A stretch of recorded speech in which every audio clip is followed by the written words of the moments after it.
पर्थेस disease एक ऐसी बीमारी है जिसमें बच्चे के हिप का खून का दौरा बंद होगा, फिर वापस आएगा और हीलिंग होगी।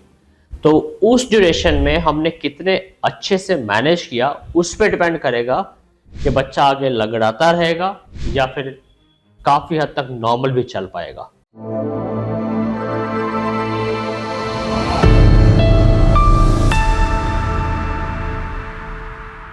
पर्थेस डिजीज जैसे कि हम पहले एक वीडियो इस पे बना चुके हैं जो आप देख सकते हैं, उसमें मैंने बताया कि पर्थेस डिजीज क्या होती है, कैसे प्रोग्रेस करती है। बट स्टिल नटशेल में बताऊं तो उसमें बच्चे के हिप के खून का दौरा किसी वजह से एक बार बंद होता है, फिर वापस आता है और इसमें 2 से 3 साल लगते हैं। उस 2 से 3 साल के पीरियड में अगर हम प्रॉपरली मैनेज करें तो हिप काफ़ी हद तक नॉर्मल जैसा भी आ सकता है, और अगर वहाँ पर कुछ मैनेजमेंट की प्रॉब्लम हो या और कुछ ऐसे फैक्टर्स हो तो हिप काफ़ी डैमेज भी हो सकता है।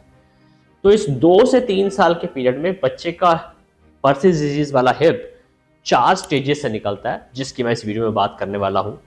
उसमें पहली स्टेज है initial stage. Initial stage basically उसमें प्रॉब्लम जो हुई वो स्टार्ट होती है, किसी वजह से बच्चे के हिप का खून का दौरा बंद होता है।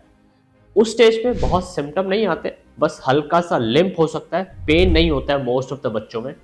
एक्सरे में भी बहुत फाइंडिंग नहीं आती है, हल्का सा बस जो गोला है वो थोड़ा सा वाइटिश दिख सकता है क्योंकि खून का दौरा नहीं अभी आ रहा है, बट उसकी जो गोल शेप है वो वैसे ही बनी रहती है। बहुत ज़्यादा फाइंडिंग्स नहीं मिलती है और ये स्टेज लगभग 6 महीने के आसपास रहती है। उसके बाद सेकेंड स्टेज आती है फ्रेगमेंटेशन स्टेज। फ्रेगमेंटेशन जैसे कि नाम बता रहा है, जिसपे गोला जो है वो पिचकने लगता है, उसमें कई बार हमें हल्की हल्की एक लाइंस भी दिखने लगती हैं। ये सबसे ट्रिकी और क्रिटिकल स्टेज है जिस स्टेज पे हमें इंटरवेन करना चाहिए अगर हमें बच्चे के हिप को प्रिजर्व करना है।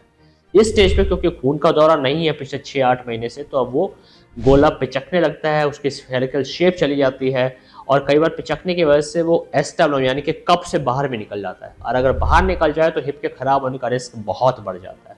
तो it becomes very important to act at और बिफोर दिस स्टेज। ये स्टेज लगभग 1 से 2 साल तक चलती है। Once this is over then comes a third stage जिसको हम रीऑसिफिकेशन स्टेज बोलते हैं। जैसे नाम बता रहा है, इसमें नई हड्डी बनने लगती है। अब खून का दौरा वापस आता है, हेड हील होने लगता है और नई हड्डी बनती है। नई हड्डी जैसे ही बनने लगेगी हम कहते हैं कि हिप अब रीऑसिफिकेशन स्टेज में एंटर कर गया है। ओके, और ये लगभग 6 महीने से 1 साल, लगभग 1 साल के आसपास इसकी ड्यूरेशन होती है। और रीऑसिफिकेशन जब स्टार्ट हो गई, अच्छी से हड्डी बन गई, फिर थर्ड और फाइनल स्टेज आती है हीलिंग स्टेज या रीमॉडलिंग स्टेज, जिसमें अब जो नई हड्डी बनी है वो प्रॉपर शेप लेने लगती है।